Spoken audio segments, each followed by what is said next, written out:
This week on Brian Ross Investigates. Hello from Ukraine, everybody. Woke up to some sad but unsurprising news. TikTok. Millions around the world are getting their news and some gripping videos from Ukraine from a small group of so-called influencers on the TikTok app. The current situation in Ukraine is dire.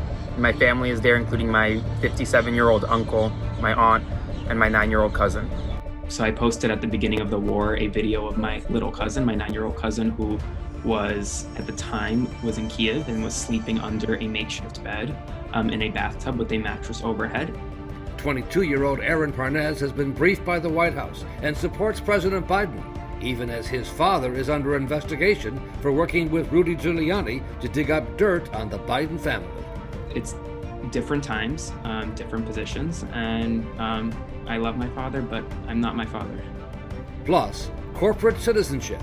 Hundreds of American companies have pulled out of Russia in the wake of the invasion, but many well-known companies are staying put. A mass exodus of major international companies is underway in Russia. We'll meet the Yale professor keeping track of all of them. CEOs don't want to be on his bad list. The idea of these sanctions is to put pain onto the economy. We're not trying to figure out how to advance the Russian economy right now. And this week's winners and losers in the media. See if you agree with the choices made by the editors of Mediaite. I have to be honest, I'm a little embarrassed that I'm even talking about this right now. From the studios of the Law&Crime Trial Network in New York City's Herald Square, this is Brian Ross Investigates.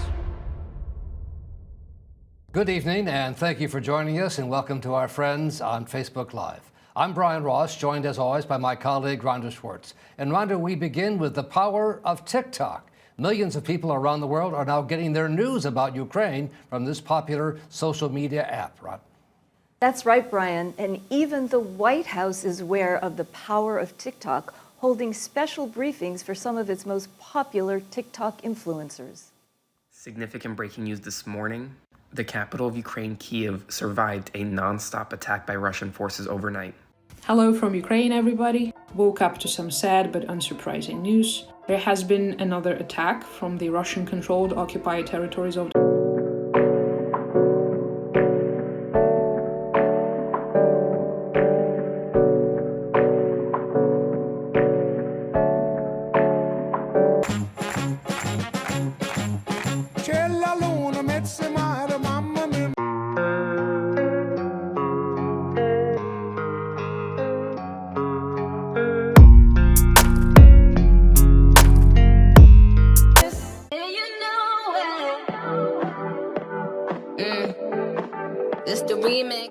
And we're joined now by one of those so-called TikTok influencers, Aidan, who is also a lawyer in Miami. Aidan, thank you so much for being here. What have you been doing during the course of this war?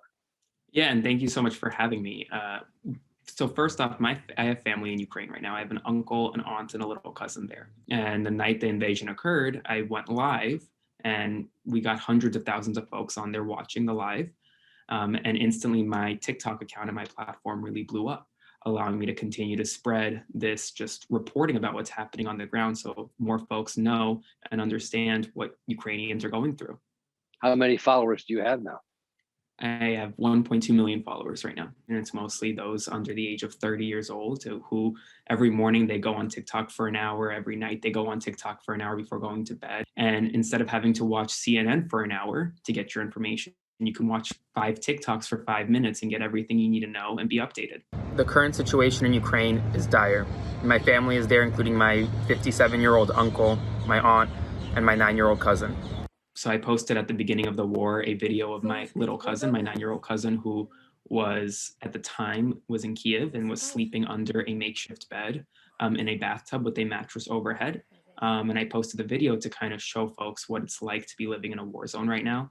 And that video has over 4 million views now. And it really gave people an insight into what was happening in the first couple weeks of the war. And the White House took time to try to brief or to encourage you and others on TikTok. So I just got off of a Zoom call with the White House about the situation in Ukraine. I had the opportunity to ask the White House why gas down the street is $7, and here's what they said. Hey folks, so I just had the pleasure of joining a White House briefing with a senior official from the National Security Council. What was that like? It was a fantastic experience. It was as though you watch a regular press briefing on TV with Jen Psaki. It was very similar to that, just on Zoom with about 29 other creators and me. And they, for the first 15 minutes or so, they briefed us on what the United States is doing to help European allies. And then the remaining 30 minutes, we were able to ask questions like journalists about concepts that our viewers or questions that our viewers wanted answers to. So you're spending most of the day doing this. I block out about 10 minutes every hour to make videos, to make content and post, yes. What kind of reaction are you getting from your followers? And has there been any sort of reaction from the Russian side? Any attempts to try to stop you? Definitely. I get comments almost every day on every video from pro-Russian bots or pro-Russian accounts, whether it's spreading Russian propaganda and conspiracy theories, for example, like that there are bioweapons labs in Ukraine, or whether it's just folks commenting, I'm pro-Russia, I support Russia. It happens every day, but my videos aren't necessarily meant to change someone's mind. My videos are more meant to spread accurate information. And if the accurate information changes someone's mind, then that's for the better. But I don't necessarily throw my opinion into these videos for that reason. From what we can see, you have been very supportive of President Biden's handling of the war.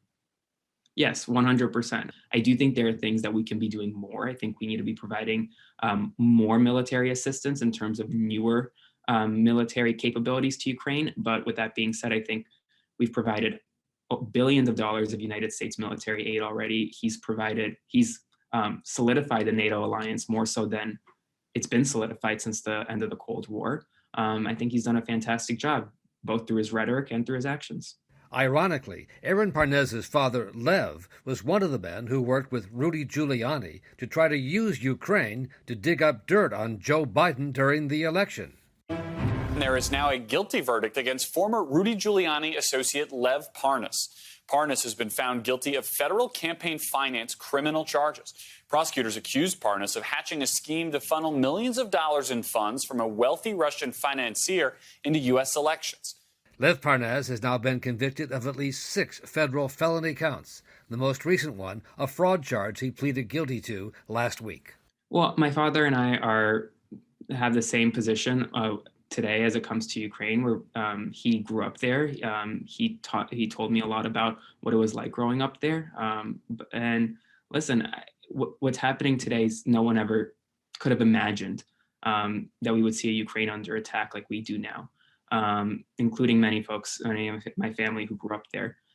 So it's different times, different positions, and I love my father, but I'm not my father. What do you mean by that?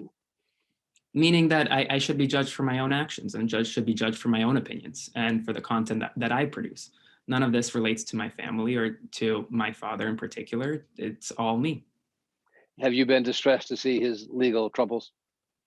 Of course I have, just like any son would.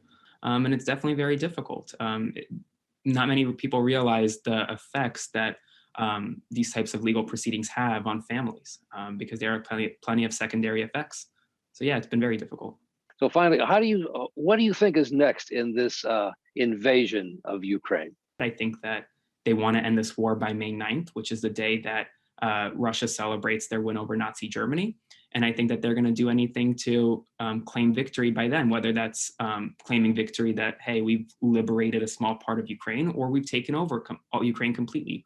Wherever they are by then, I think that's what they're going to just claim victory over and try to move on. So that's what I see. From what you can tell, finally, is the will of the Ukrainian people to fight still holding? 100% without a doubt. The Ukrainian people are strong. The Ukrainian people have put up a massive fight thus far, and there are counteroffensive measures being taken every single day, taking back cities, liberating towns, and I only see that continuing as this momentum kind of builds on the Ukrainian side. And is it your plan to continue your activities on TikTok until it does end? 100%. Aaron, thank you so much for being with us here tonight. Thank you so much for having me.